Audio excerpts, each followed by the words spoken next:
2025년 AI 동향과 이슈로 알아보는 AI 시대에 꼭 알아야 할 핵심 용어. 안녕하세요. 이기감사입니다. 오늘은 세 번째 시간입니다. 대략 60번부터 100번까지 40개 좀 넘게 해야 되는데 열심히 일단 해보도록 하겠습니다. 지능형 사물 인터넷 AIoT에 관련된 게 60번이고요. 정의는 AI와 IoT를 결합해 자율적 판단이 가능한 지능형 연결 기술로 되어 있습니다. 핵심은 IoT가 수집한 데이터를 AI가 실시간 분석 판단해서 자율적으로 제어하는 차세대 융합 기술로 되어 있습니다. 이 정도로 보시면 될 것 같고요. 두 번째가 61번 지도학습입니다. 입력 데이터와 정답을 함께 학습해 예측 모델을 만드는 AI 학습 방식이라고 정의가 되어 있고요.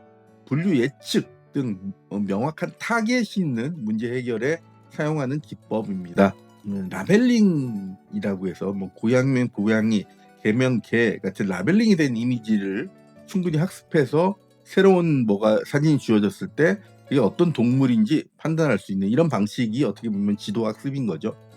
비슷한 그 학습 중에서 몇 가지가 더 있습니다. 비지도학습이라고 해서 정답이 없는 레이블을 기반으로 쉽게 얘기해서 문제만 가지고 학습을 시킨 다음에 이게 영어 문제냐, 국어 문제냐, 수학 문제냐 이렇게 그룹핑을 해주는 클러스터링이라는 표현을 하기도 하는데 그렇게 하는 학습 기법이 비지도 학습이고요.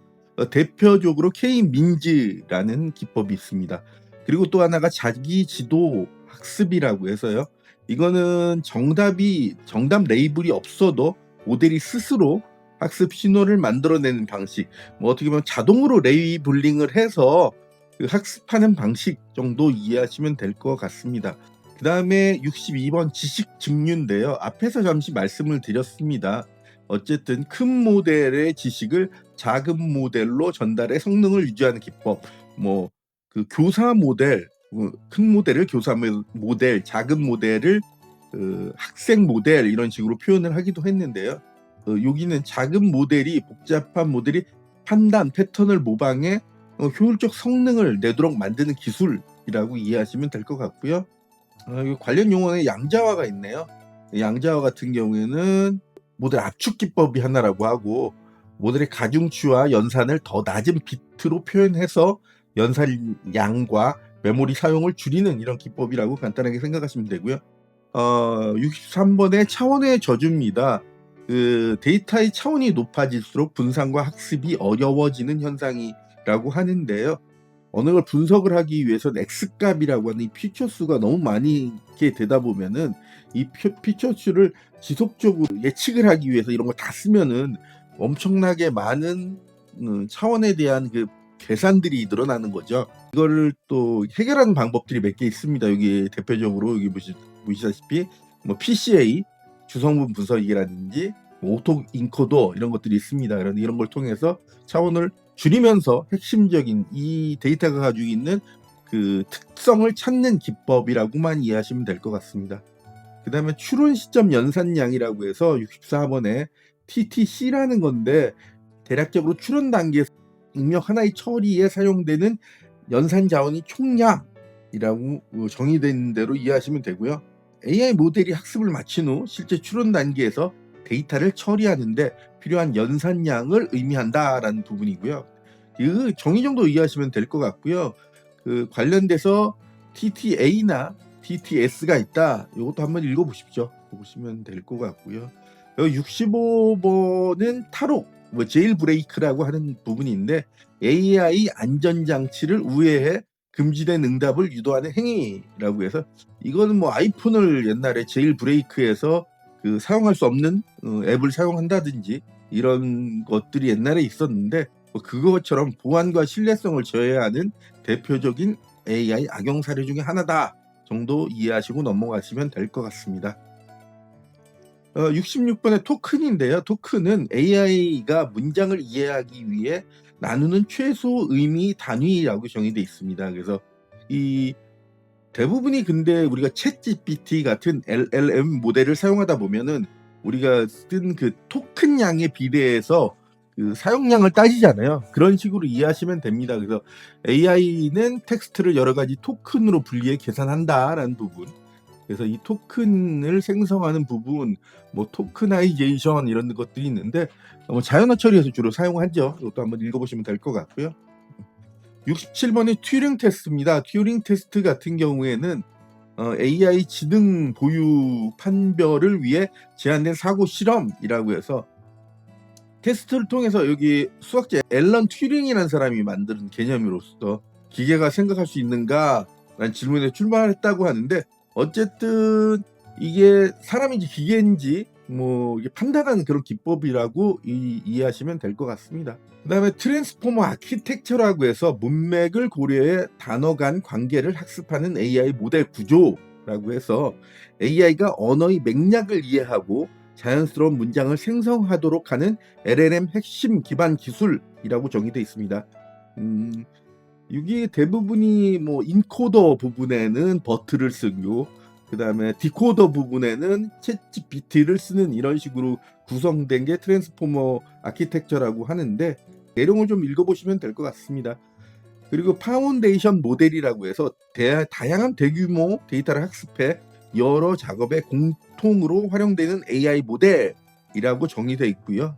언어, 이미지, 음성 등 데이터를 학습해 다양한 응용 분야에서 공통적으로 활용 가능한 범용 AI 모델이다라고 해서 파운데이션이 다른 AI 시스템이 그 위에 구축될 수 있다는 의미에서 파운데이션의 이름을 붙였다고 합니다. 이런 정도로만 이해하시면 될 것 같고요. 판별형 AI, 디스크라이미티브 AI라고 해서 입력 데이터를 구분하고 분류하여 결과를 예측하는 AI 모델이라고 해서 특징을 학습해 주어진 입력이 어떤 범주에 속하는지 판별해내는 AI 모델이다라고 써 있고요. 내용을 전체적으로 읽어보다 보면은 이 생성형과 판별형 이 두 가지가 있다고 합니다. 생성형은 무엇을 만들까에, 판별형은 무엇인지 구분할까에 초점을 맞춘다고 하고요. 최근에는 생성형 모델과 결합해 판별형 AI 정확성과 생성형 AI 유연성을 함께 활용하라는 연구가 활발히 진행되고 있다는 거, 이 정도로만 이해하시면 될 것 같습니다. 71번 팹리스인데요. 반도체를 설계만 하고 설계만 수행하고 제조는 외부 파운드리에 맡기는 기업 구조다. 이게 팹리스라고 그 정도로만 이해하시면 될 것 같습니다. 그래서 여기 설계 회사를 팹리스라고 하고 생산 공장, 삼성이나 TSMC 같은 거를 파운드리라고 하죠. 그다음 패키징 테스트, 최종 제품이 나오는 반도체 산업 생태계의 전체 흐름이 있는데 뭐 요거를 가지고 대략적으로 이해하시면 될 것 같고요.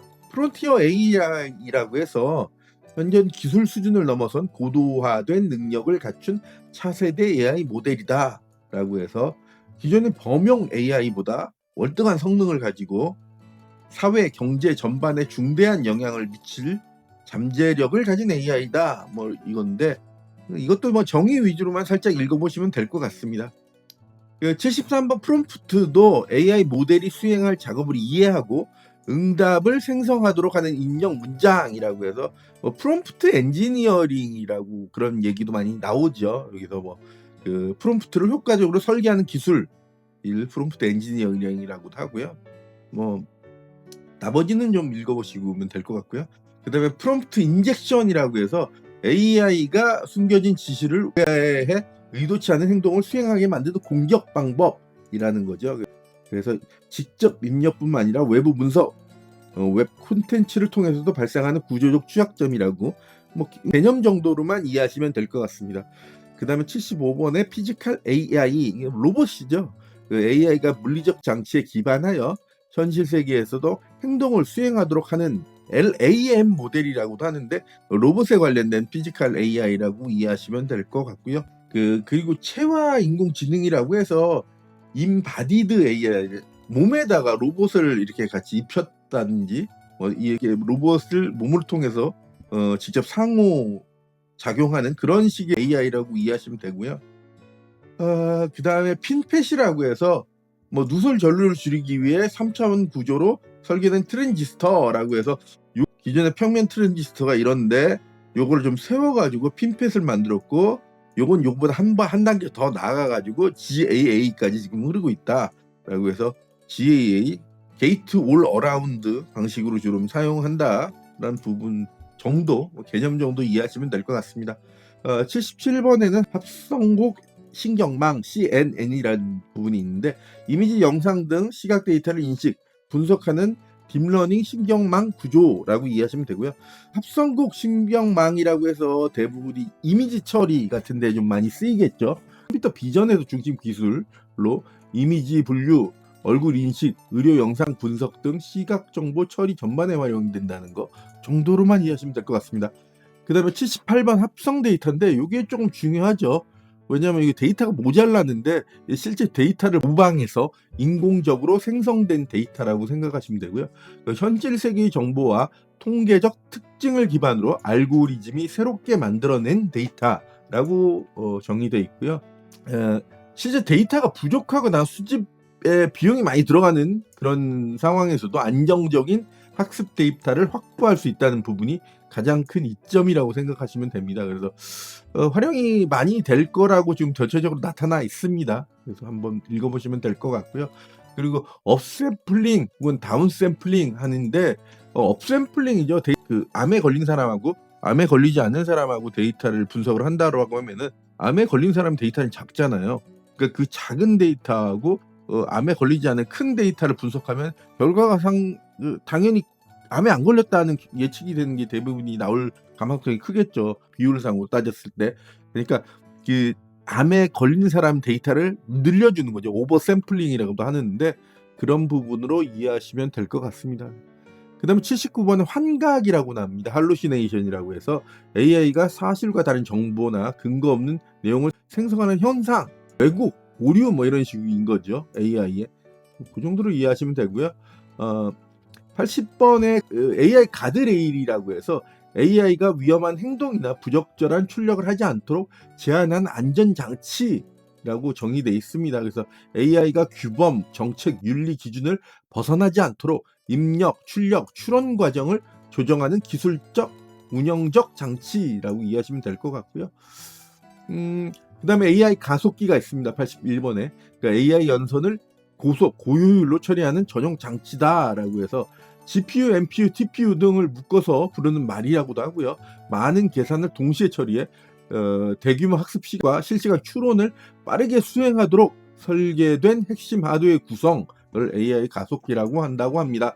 이것도 좀 보실 필요는 있습니다. 뭐 HBM이라든지 GPU를 통해서 AI 가속기 위에 올려놓는 거죠. 그 다음에 AI 격차라고 해서 AI 디바이드, AI 기술을 활용한 능력, AI 기술과 활용 능력 수준의 차이로 인한 사회 산업 간 불균형, 뭐 이게 AI 격차인데, 사회 산업 간도 있지만 그 나이가 먹었는지 나이가 어린지에 따른 그런 거에 대한 격차도 또 있죠. 그래서 이거에 대해서도 당연히 지원하고 그러는 부분이 좀 필요하다. 뭔가 포용적 데이터 디지털 전환이 필요하다, 이런 내용이 있습니다. 83번에 AI 네이티브입니다. 그러니까 AI를 사회, 기술, 조직의 기본 전제로 삶과 구조가 형성된 주체 및 체계, AI가 사회의 기본적 인프라로 작동하는 환경에서 태어나서 이를 전제로 설계, 구성된 대상이라고도 하고요. AI를 외부 도구가 아닌 핵심 인프라로 받아들이는 세대, 시스템, 조직, 문화 전반을 포괄한다라고 해서 AI 네이티브, 그러니까 AI를 통해서 모든 게 다 이루어지는 사회라고 생각하시면 됩니다. 그래서 그 정도로만 보시고요. AI 데이터 센터는 당연히 데이터 센터에 AI 기술이 들어간 거겠죠. 그래서 대규모 데이터를 저장 처리하는 하면서 AI 연산을 지원하는 디지털 인프라라는 부분. 이제 AI 데이터 센터 하면 항상 전력 얘기 많이 나오잖아요.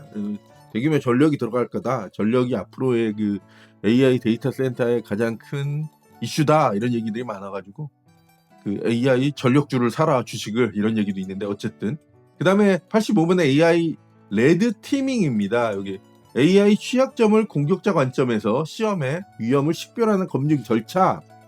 뭐 약간 화이트 해커 이런 냄새도 나고요. 그러니까 비정상 입력 악의적 프롬프트, 사회적 편향 등 실제 위협 상황을 모의해 AI 시스템의 안정성과 신뢰성을 사전에 평가하는 점검 활동, 요 정도로만 이해하시면 될 것 같고요.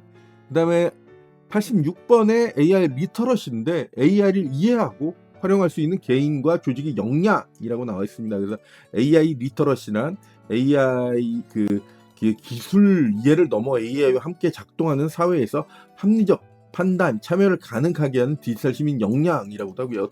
어쨌든 AI를 이해하고 활용하는 능력이 AI 리터러시인 거죠. 그거 보시면 될 것 같고요. AI 반도체는 AI 학습 추론을 위한 대규모 병렬 연산 특화 반도체라고 하는 부분이고요. 그래서 GPU, TPU, NPU 등 대규모 행렬, 벡터 연산을 병렬로 처리하도록 설계되어 있는 부분 있습니다. 이런 부분도 참고하시고요. 여기 보시면 CPU 나오고요, GPU 나오고요, FP가 그다음에 ASIC, 그다음에 뉴로모픽 이런 식으로 반도체가 있는데 이것도 잠시 내용을 한번 보실 필요가 있고요. 그다음에 AI 신뢰성이 88번입니다. 그래서 안전하고 공정하며 투명하게 작동하는 신뢰할 수 있는 AI 체계가 AI 신뢰성이다. 이것도 개념만 보시면 될 것 같고요. AI 신뢰성의 주요 원칙들이 있는데 어쨌든 이런 것도 한번 보실 필요가 있습니다.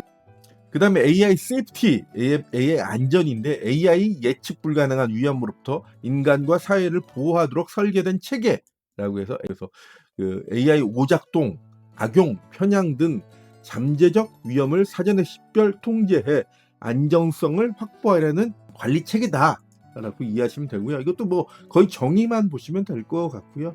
AI 어시스턴트라고 해서 사용자의 요구를 이해하고 과업을 수행하는 대화형 AI 도우미, 그래서 여기 AI를 통한 도움을 주는 거죠. 에이전트 비슷한. 그래서 사용자의 의도를 파악해 정보의 탐색, 업무 지원, 의사결정, 보조를 수행하는 언어 기반 AI 시스템이라고 나와 있습니다. 그리고 AI 챗봇 같은 것도 있죠. 대화형 소프트웨어죠. 이런 것도 아시고요. AI 에이전트는 여기서 보면 자율적으로 판단한다는 게 내용이 나와 있죠. 아까랑 틀리게. AI 어시스턴트는 요구를 이해하고 과업을 수행한다면은 밑에 AI 에이전트는 자율적으로 판단해 행동해 인간이 목표를 대신 수행하는 지능형 AI 시스템이다. 그래서 AI 에이전트가 많이 나오죠. 그래서 AI 에이전트가 있고요. 다중 에이전트 시스템이 있고 에이전틱도 AI가 있습니다. 이거는 한 단계 더 나아간 거죠. 에이전틱 AI는. 그래서 개별 에이전트가 자율성, 협동성을 결합해 환경 변화에 따라 스스로 조정, 재계획하는 확장된 에이전트 구조라. 한 번 더 확장이 됐다고 생각하시면 됩니다. 그 정도로만 이해하시면 되고요. AI 오케스트레이션 92번입니다. 그래서 여러 AI 기능을 통합해 하나의 지능형 시스템으로 운영하는 기술. 그래서 AI 간 협업, 자동화, 효율적으로 관리, 복잡한 업무를 유교로 수행하는 이런 관리 체계에 관련된 내용이라고 합니다. 여기 보시면 AI 오케스트레이션은 LLM 에이전트, 비전 에이전트, 스피치 에이전트, 플래닝 에이전트 이런 것들을 전부 통합 관리한다, 묶어가지고 이런 의미로 이해하시면 되고요. 그 다음에 AI 워터마킹이라고 해서 AI 생성 콘텐츠에 식별 정보를 삽입해 출처와 진을 구분하게 하는 기술이라고 해서 요새 제가 제미나이 노트북 LM을 많이 사용하는데 노트북 LM을 사용하면은 이 그림 옆에 이렇게 노트북 LM이라고 찍히더라고요. 마킹이. 그런 식으로 AI를 워터마킹을 통해서 이게 AI로 생성됐다 이런 걸 알게 해준다고 생각하시면 되고요. 그다음에 AI 윤리도 중요하죠. AI가 인간의 가치와 책임, 원칙에 따라 개발, 활용되도록 하는 규범 체계. 그래서 여기 AI 윤리는 공정성, 투명성, 설명 가능성, 책임성, 인권 존중, 안전성 등 가치 중심으로 AI 안전과 신뢰성을 기반이 되는 가치를 제시한다. 이런 내용이 있습니다. 그 다음에 AI 전환이라고 해서 AX라고만 요즘 표현이 되죠. 조직 산업 전반을 AI 중심 구조로 재편하는 디지털 전환 체계. 옛날에는 디지털 트랜스포메이션이라는 이런 단어를 썼는데 요새는 AI 트랜스포메이션이라는 단어를 주로 많이 씁니다. 그래서 전체적으로 AI로 전환한다 이런 내용으로 이해하시면 되고요. AI 정렬, 그래서 AI 목표와 행동이 인간이 가치와 의도에 맞게 조정하는 기술, 그런 식으로 이해하시면 되고요. 그 다음에 AI 추론, AI가 주어진 정보 규칙 이용해서 새로운 논리, 결론을 도출하는 과정이라고 해서 학습된 지식과 문맥을 연결해 상황을 해석하고 문제를 해결하는 AI 사고 능력이라 이렇게 써 있습니다. 참고하시면 될 것 같고요. 여기서 AI 추론은 학습된 AI 모델이 입력 데이터를 기반으로 결과를 계산, 출력하는 과정이다. 그래서 AI 인퍼런스라고 표현을 썼네요. 인퍼런스 단계에서는 AI는 학습 중 형성된 가중치와 패턴을 활용해 입력 데이터를 분석하고 가장 높은 출력을 계산한다. 그래서 AI 인퍼런스는 AI가 실제 서비스를 제공하는 순간이자 모델의 성능, 응답 속도, 비용 효율을 직접 결정하는 기술적인 핵심이라고 할 수 있다라고 나와 있습니다. 참고하시고요. 그다음에 AI 편향, AI 학습 데이터가 혹은 알고리즘이 이런 것들이 불균형으로 차별적 결과를 내는 현상. 그래서 그 데이터가 좀 잘못되면은 너무 한쪽으로 몰아진 경향이 있는 그 결과를 나타내게 되는데, 이런 부분이 AI 편향이라고 한다라고 하죠. 왜곡이라는 표현을 쓰기도 하고요. 최근 고도화된 모델일수록 학습 과정이 불투명해져서, 그래서 편향이 어디에서 발생했는지 추적하기 어려워 편향을 정확히 파악하고 제어하는 것이 중요한 연구로 부상하고 있다는 부분인데, 이게 XAI를 통해서 좀 해결하고자 하는 부분도 있겠죠. 그 다음에 AI 휴먼 100번입니다. 사람이 외형, 목소리, 행동을 모사해 소통하는 가상인간. 그래서 이것들은 가상인간들이 요새 워낙 많으니까 마케팅에 좀 많이 쓰이더라고요. 그런 식으로 보시면 될 것 같습니다. 지금까지 전반적인 AI 시대에 꼭 알아야 할 핵심 용어에 대해서 쭉 알아봤고요. 이거 뒤에는 2부가 또 나오긴 해요. 근데 2부 같은 경우에는 2025년에 발생된 주요 이슈를 AI 기술하고 접목해 왔기 때문에 관련돼서 한번 읽어보실 필요가 있고요. 지금까지 3편에 거쳐서 관련된 주요 핵심 용어를 좀 알아봤습니다. 또 더 좋은 기회가 있으면 관련해서 주기적으로 올리도록 노력하겠습니다. 수고하셨습니다.